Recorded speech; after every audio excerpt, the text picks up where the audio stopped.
사랑하는 여러분, 오늘 교회 오시는 길이 행복하셨는지요? 우리는 불확실한 미래를 살기 때문에 1분, 1초의 1도 알 수 없습니다. 지금 이곳에서 예배 드리는 성도들이나 지금 비대면으로 예배 드리는 모든 자들, 그들은 오늘이라는 기적의 선물을 다 받으셨습니다. 이것은 당연한 것이 아닙니다. 전적인 주님께서 우리에게 거저 주신 선물입니다. 사람이 마음으로 자기의 길을 계획할지라도 그 발걸음을 인도하시는 분은 주님이십니다. 지난 한 주간 저를 보면 여러분들은 이미 그것을 경험하셨을 것입니다.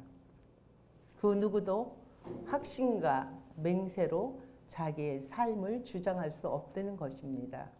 우리는 그저 가능성을 열고 열심히 살아갈 뿐이죠. 여러분 모두는 여러분의 의지 없이 이 땅에 오셨습니다.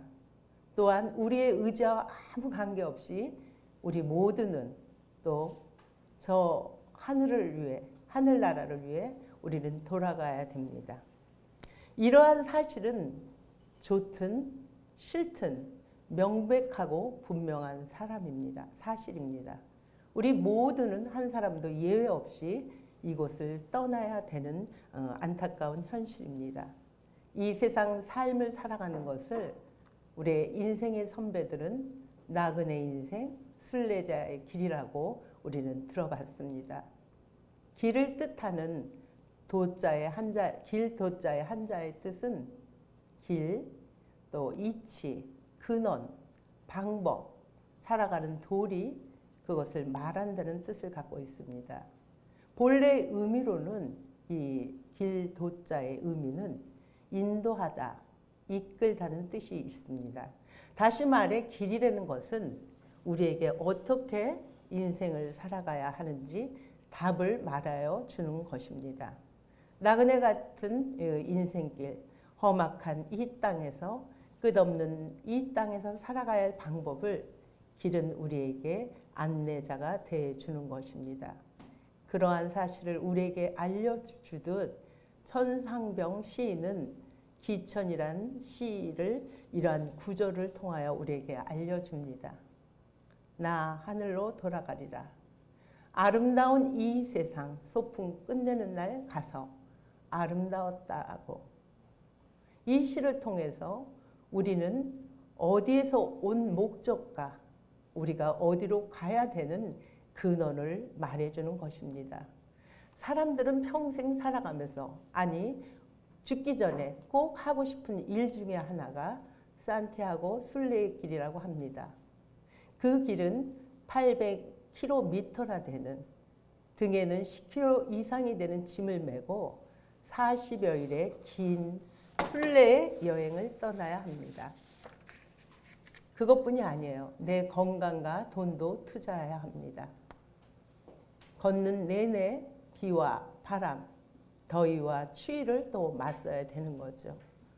쓸쓸하고 배고프고 외로운 고행의 길, 고독의 시간을 스스로 원하는 사람들은 왜 그럴까요? 이 길을 걷고 지금도 걷고 있는 사람은 계속 이어지고 있습니다. 그것은 그들이 길에서 자기 내면의 질문의 답을 찾고 그것을 통하여 얻기 때문에 그렇다고 봅니다. 오랜 기간 팬데믹으로 우리는 건강과 물질, 관계적인 얽혀있는 상실로 인하여 다 힘들고 지쳐 있습니다. 어디로 가야 될지 서성이며 어떤 방향이 옳은 건지 두려워하며 이 코로나의 긴 시간을 우리는 보내고 있습니다. 그러나 우리 주님은 그런 것을 이미 아시고 우리를 위해 하늘의 길을 버리시고 직접 이 땅에 내려오셔서 우리의 길을 안내해 주시려 합니다. 오늘 읽은 본문 속에는 등장인물이 두 사람이 있어요. 헤롯과 바리새인입니다. 헤롯과 바리새인들은 나름대로 자기들은 잘 살고 있다. 이 땅에서 잘 살고 있다 확신하는 사람들입니다. 이들은 무엇을 따라 사는 사람들인가요? 헤롯은 자신의 권력을 지키려고 안간 힘을 쓰는 사람입니다. 하지만 그는 정치적 기반이 약했습니다. 로마의 권력에 그는 순응하기 위해서 눈치를 봐야 되는 신세였습니다. 로마에 의해서 임명된 꼭두각시 인형과 같은 분봉왕, 그 로마의 눈치를 봐야 하는 사람이었습니다. 그래서 로마의 입김에 이리저리 흔들리는 촛불과 같은 그러한 처지였습니다. 자신의 야망을 감추고 머리를 숙여야만 했습니다. 그래서 헤롯은 강한 자에게는 약하고 약한 자에게는 강한 면모를 보입니다. 그래서 헤롯을 향하여 우리 예수님은 여우라고 부릅니다. 힘센 사자가 아닌 것이죠. 이리저리 눈치를 보면서 자신의 이익을 위해 날뛰는 여우와 같다는 것입니다. 억눌린 자신의 욕망을 성취하고자 길을 쓰고 더 발버둥치면서 헤롯은 욕망으로 삶을 휘둘리며 살아간 것입니다. 그런 다른 한편 바리새인은 어떤가요? 자신들은 하나님의 말씀의 뜻을 따라 살아가는 사람들이라고 생각했습니다. 스스로 하늘 길을 따르는 사람들이라고 여겼습니다. 그러나 하나님 뜻과는 무관하게 자신들의 전통과 자신들의 생각에 더 충실한 사람들입니다. 그들은 하나님의 인정을 받고자 원했던 사람입니다. 그들은 동시에 사람들로부터도 존경을 받기를 원했습니다. 이것이 그들이 감추어진 욕망입니다. 그들은 겉으로 보여지는 모습에 치중하기 위하여 자신들의 욕망을 감추고 잘 포장하기 위해서 그럴듯한 행위가 필요했습니다. 그래서 사람들을 향해 율법의 잣대를 향했던 것입니다. 이러한 바리새인과 예수님은 사사건건 부딪힐 수밖에 없는 이유였습니다. 그러나 반면 우리 예수님께서는 우리에게 그와는 이들과는 반대되는 삶을 사는 거죠. 목숨이 위험하니 이곳을 빨리 떠나라는 바리새인들의 제안을 예수님은 거부하십니다. 오히려 헤롯에게 가서 오늘과 내일 나는 이곳에서 일을 해야 된다고 당당하게 말을 전하라고까지 하십니다. 우리 예수님께서 겁이 없거나 두렵지 않아서 그러신 것은 아닙니다. 목숨의 위협에도 불구하고 우리 예수님도 나의 갈 길을 아셨기 때문에, 가야 되는 것을 아셨기 때문에 그 십자가의 길을 걸어야만 했기 때문입니다. 그것이 우리 예수님께서 이 땅에 와주신 목적입니다. 제 이야기를 잠시 부끄럽지만 나누겠습니다. 저는 46세라는 늦은 나이에 뜻하지 않은 임신 소식을 접했습니다. 여러분들 다 아시는 이야기죠. 참으로 청천벽력이었죠. 이미 저에게는 장성한 아들이 셋 있었습니다. 저는 조그만하게 하던 사업이라고까지는 할 수 없지만 망해서 신용불량 상태에 있을 때였습니다. 또 가정에는 연로하신 시어머님과 누워 계신 친정어머니의 7명의 식구로 참으로 평범한 가정이 아니고 다양한 7색깔의 무지개를 띤 그러한 식구를 가진 상태였습니다. 또 오래전부터 갖고 있던 당뇨로 몸은 쇠약한 상태였죠. 그래서 병원으로 가서 의사 선생님 말씀을 들으니 오래된 당뇨, 합병증, 또 고위험군 환자이기 때문에 산모이기 때문에 아이는 포기하라 하셨습니다. 다운 증후군 수치가 일반 사람들보다 높기 때문에 안 낳는 것이 좋습니다. 그런데 그 소리가, 의사의 소리가 저를 말끔하게 해주는 게 아니고 참으로 고민이 됐어요. 이제껏 하나님을 신앙한다고 찬양하고 울고 말씀을 고백하고 살았던 나에게 이것은 그 의사의 말 한마디에 아이를 그냥 포기할 수 없는 그런 상황이었습니다. 임신 소식을 듣고 한중한 저는 기도했습니다. 하나님, 우연찮게 다음 주일이 어린이 주일이었습니다. 하나님, 기도는 봄마다 촌마다 제가 두렵기 때문에 그 두려움을 달리기 위해서 주문과 같이 하나님 앞에 기도했지만 하나님, 주일 설교 말씀을 통해서 결정하겠습니다. 그 말씀에 제가 순종하겠습니다 하면서 일주일 내내를 기다렸어요. 2007년 5월 6일 어린이 주일 설교 말씀을 하는 중에 여러분들이 너무도 잘 아는 로버트 프로스트의 가지 않는 길을 목사님이 읽어주셨습니다. 여러분도 한번 들어보시죠. 노란 숲속에 길이 두 갈래 났었습니다. 나는 두 길을 다 가지 못하는 것을 안타깝게 생각하면서 오랫동안 서서 한 길이 굽이 꺾여 내려간 데까지 바라다 볼 수 있는 데까지 멀리 바라다 보았습니다. 그리고 똑같이 아름다운 다른 길을 택했습니다. 그 길에는 풀이 더 있고 사람이 걸은 자치가 적어 아마 더 걸어야 될 것이라고 나는 생각했던 게지요. 그 길을 걸음으로 그 길도 거의 같아질 것이지만 그날 아침 두 길에는 낙엽을 밟은 자치는 없었습니다. 나는 다음 날을 위하여 한 길은 남겨두었습니다.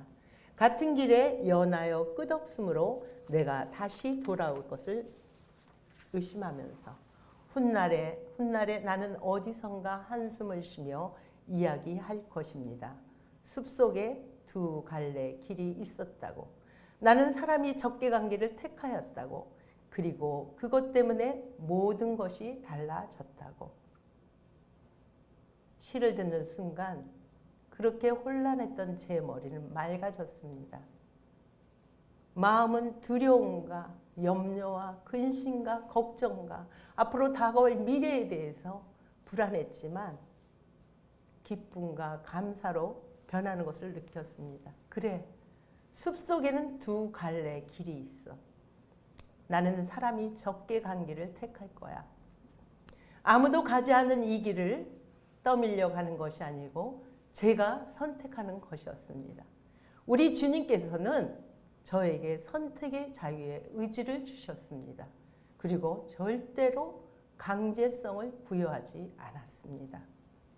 사람이 많이 걷지 않은 길, 좁은 길, 적게 걸어가서 여러 가지 땅들이 나를 불편할 수 있지만 저는 이 말씀을 고백하고 난 다음에 주님이 저한테 말씀하시는 것 같았습니다. 죽은 고목나무 같은 너에게 생명의 씨를 나와 함께 창조의 신비의 길을 걸어가 보지 않을래? 감사가 터졌습니다. 주님의 뜻을 순종하겠다고 결단을 하였습니다. 지금 우리 예수님 또한 예루살렘을 향해 올라가시는 길입니다. 헤롯이 위협하지 않아도, 바리새인이 말하지 않아도 우리 예수님은 헤롯이 다스리는 갈릴리를 떠나 예루살렘을 향해 가고 있었습니다. 예수님 또한 떠밀려 가는 것이 아닙니다. 헤롯이 두려워서 떠밀려 가는 것이 아니고 자신이 그 넓고 환영받는 길을 저버리고 길이 좁고 무너지며 어두운 골짜기 같은 길을 우리 예수님은 걸어가신 것입니다. 자신의 욕망의 길이 아니라 자신을 내어주어 타자를 향하여 타자들의 생명을 길을 살리는 길을 선택하신 것입니다. 그러나 이 길을 외면하는 헤롯과 바리새인, 정치 지도자들, 또 종교 지도자들을 외면하고 이 길을 가신 이유는 무엇일까요? 우리 하나님은 신실하셔서 절대로 우리하고 한 언약을 잊지 않으십니다. 잊는 것은 우리가 오래돼서 기억하지 않고 지쳐서 포기하는 겁니다. 먼 옛날 믿음의 조상 아브라함을 택할 때 내가 너와 끝까지 함께 하신다.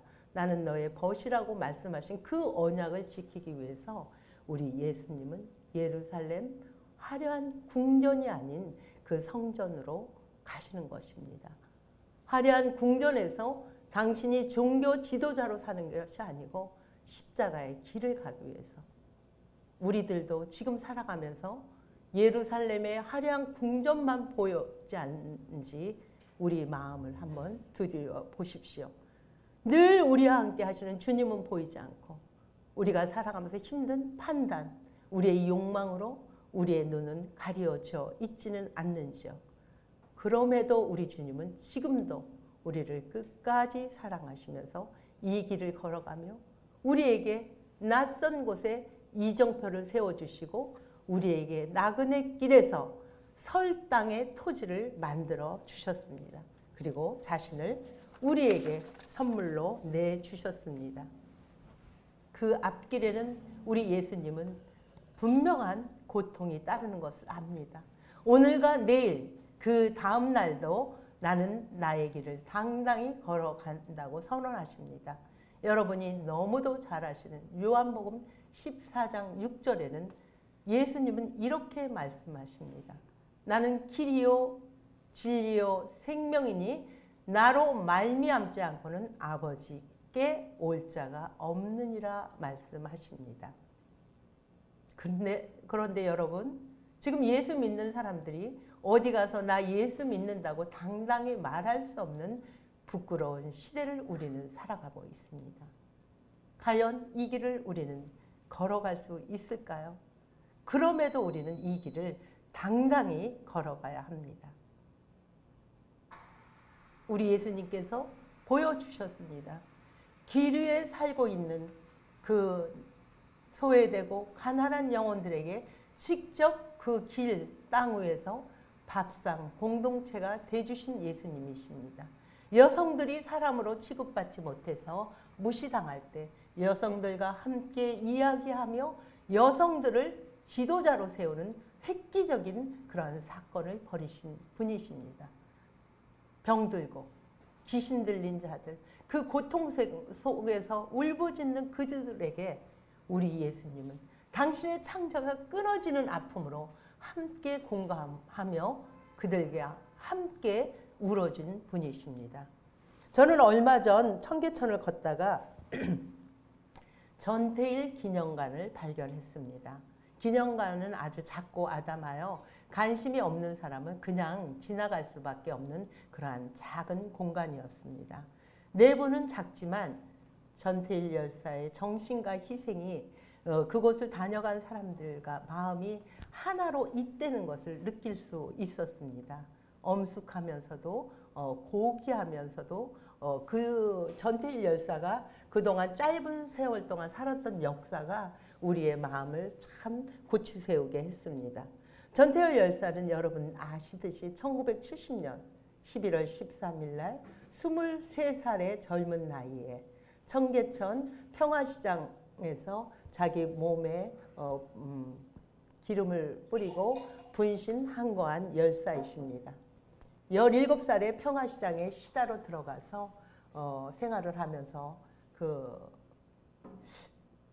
여성 시공이라고 해야 될까요? 여성 어린 소녀들이 일하는 것을 봅니다.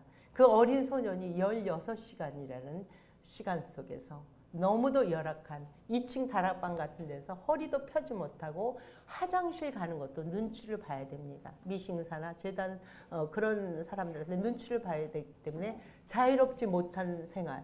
같이 일하면서 그들의 뱃속에서는 꼬르륵 꼬르륵 하는 소리가 들려서 전태일 열사는 자기의 버스비를 털어서 그 시다들 소녀들을 그 풀빵으로 점심을 간식을 때울 때가 있다고 합니다. 돈이 많아서가 아닙니다. 그 돈은 자기의 버스비였습니다. 버스비를 아껴가면서 그들을 사주고 본인은 청계천에서 집이 방학동이었는데 거기까지 걸어오는데 2시간이 걸려 통금에 걸려 파출소에서 잠을 잘 때가 많았다고 합니다. 열심히 벌어서 대학을 가고 싶은 욕망이 있었지만 그 사람 눈에는 동료 직원들의 아픔이 눈에 보였던 것이죠. 그 동료 직원들의 사정을 어떻게 하면 바꿀 수 있을까 고민하면서 전태일 열사는 자기 마음이 늘 미워지는 것 같았다고 편지에는 기록되어 있습니다. 근로기준법을 공부하는 바보회, 자신들이 알지 못해서 이렇게 세상하게 당하고 있는 바보라고 생각해서 바보회라는 것을 결성해서 노조 활동을 노조를 결성하고 뭐라 그럴까, 노동 실태도 조사하면서 이것을 바탕으로 노동청에 계속 진정서를 보냅니다. 그들은 시정할 것 같지만 결국은 시정하지 않고 전태일 열사를 빨갱이, 불순분자, 낙인을 찍히며 이 사람을 꼼짝도 못하게 만듭니다. 결국은 자기 자신의 한계점을 느끼고 전태일 열사는 근로기준법을 준수하라. 우리는 기계가 아니다. 일요일은 쉬게 하라. 노동자를 혹사하지 말라. 내 죽음이 헛되지 말라 외치며 이것을 낭독하고 자신의 몸에 기름을 뿌리고 자신이 촛불이 되고 자신이 제물이 되어 죽음을 맞이합니다. 더욱 안타까운 사실은 이러한 죽음 뒤에도 그 일을 하는 노동자들은 소문에 저 사람 시장에서 일하기 싫어서 깡패 같은 사람이 죽었다고 소문은 돌았다고 합니다. 전태일 열사는 자신의 인기나 명예, 편안함을 위해서 한 것이 아닙니다. 열악한 노동자들을 사람답게 살기 위해 자신의 전부를 준 것입니다. 우리 예수님의 이야기 아닌가요? 십자가에 못 박혀 죽는 우리 예수님조차도 군중뿐만 아니라 좌우에 있는 강도들이 예수님을 욕하고 죽었다고 마태복음은 기록하고 있습니다. 예수를 따르는 사람의 길은 세상 길과 다릅니다. 그럼에도 우리는 조롱과 비아냥을 자랑스러운 이름으로 묵묵히 걸어가야 합니다. 사랑하는 여러분, 여러분이 걸어가신 길은 아직 끝나지 않았습니다. 나그네 길, 순례자의 길은 우리에게 진행형입니다. 우리 주님은 땅 끝까지 이르러 내 증인이 되라고 마지막 당부를 하시며 떠나셨습니다. 전태일 열사가 화상을 입고 생과 사를 넘어드는 순간에 엄마한테 한 말입니다. 엄마, 나 배고파. 엄마, 어떤 유혹, 물질에도 절대 타협하지 마세요. 엄마, 내가 부탁하는 거 꼭 들어주시겠다고 큰 소리로 한 번만 대답해줘. 아들의 죽음 이후 이 소선 여사는 아들의 죽음에 슬퍼하고 비통하는 것에 국한되지 않고 아들의 유지를 받들어 노동운동가의 길로 들어섭니다. 평생 만져보지도 못한 큰 돈을 갖고 그들은 회유합니다. 정치나 권력자들 그들은 찾아와서 이를 핍박합니다. 또 압력을 가합니다. 그러나 아들의 못다 이룬 뜻을 고수하기 위해 완강하게 거부합니다.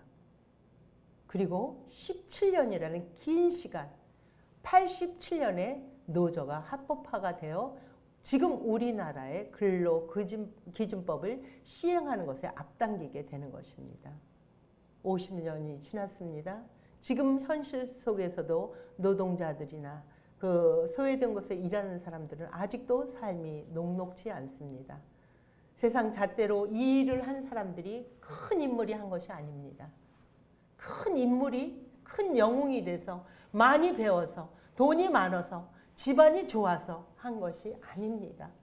그저 아들도 이수선 여사도 보잘것없는 한 시민의 사람으로 살아가야 할 길, 살아가야 할 도를 알았던 것입니다. 자기 자신보다 힘든 동료, 이웃을 향해 자신이 끊임없이 그 따뜻한 온정을 조금씩 개선되어 지금까지 이러한 길이 온 것입니다.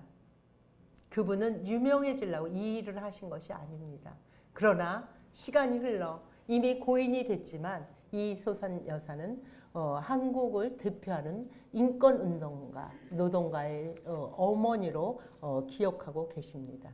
전태일 열사와 그의 어머니 이소산 여사의 그 길이 어떻게 걸어갈 수 있었을까요? 내 한 몸 건사하기도 힘든 세상에서 우리는 어떻게 주님이 바라시는 그 길을 걸어갈 수 있을까요? 주님은 말씀하십니다. 지금도 우리에게 말씀하십니다. 십자가의 도가 미련한 자들에게는 멸망하는 것 같이 보이나 구원받은 우리들, 하나님을 믿는다고 하는 우리들에게는 하나님의 능력이라고 이야기합니다. 예수를 따르는 사람들에게 필요한 것은 눈과 귀를 요구합니다. 그러나 그것보다 더 필요한 것은 우리의 발과 행동이 더 요구되지는 않는지요. 행동하는 발이 필요하기에 예수님께서는 공생의 3년 동안 길 위에서 인생을 보여주셨습니다. 그리고 마지막도 길 위에서 십자가를 지시고 운명하셨습니다. 제가 늦은 나이에 생명을 잉태하고 출산하여 지금까지 온 길도 너무도 많은 사람들의 따뜻한 격려와 따뜻한 지지와 따뜻한 공감과 그들의 헌신, 시간, 물질이 있었기에 제가 여기까지 왔습니다. 전태일 열사가 자기 목숨을 전부를 버리고 노동자를 위해 걸어간 것은 전태일 열사의 작은 글이 있습니다. 나를 아는 사람도 나이고 나를 모르는 타인도 나라는 그러한 삶 속에 전태일 열사는 궁일의 마음으로 살아간 것입니다. 이소선 여사 역시도 아주 작은 여성이지만 40년의 이 외롭고 이러한 한 길을 걸어갔던 것은 아들의 그 뜻을,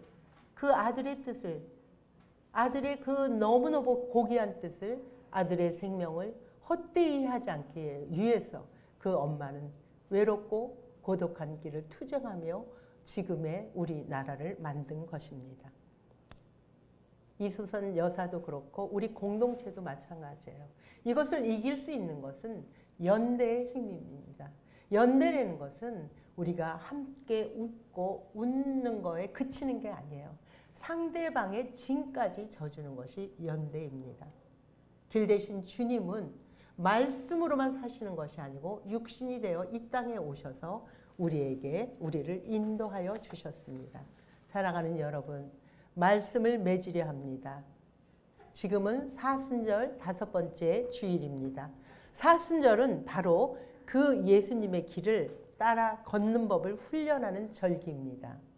산티아고를 순례하는 순례의 길을 우리도 걸어보시길요.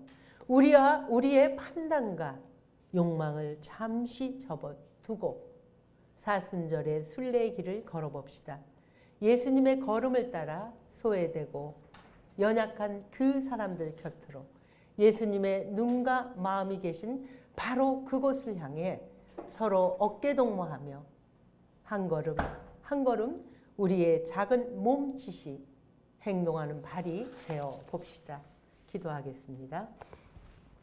좋으신 아버지 감사합니다. 사순절 5번째 주간 오늘도 주님의 말씀을 듣습니다.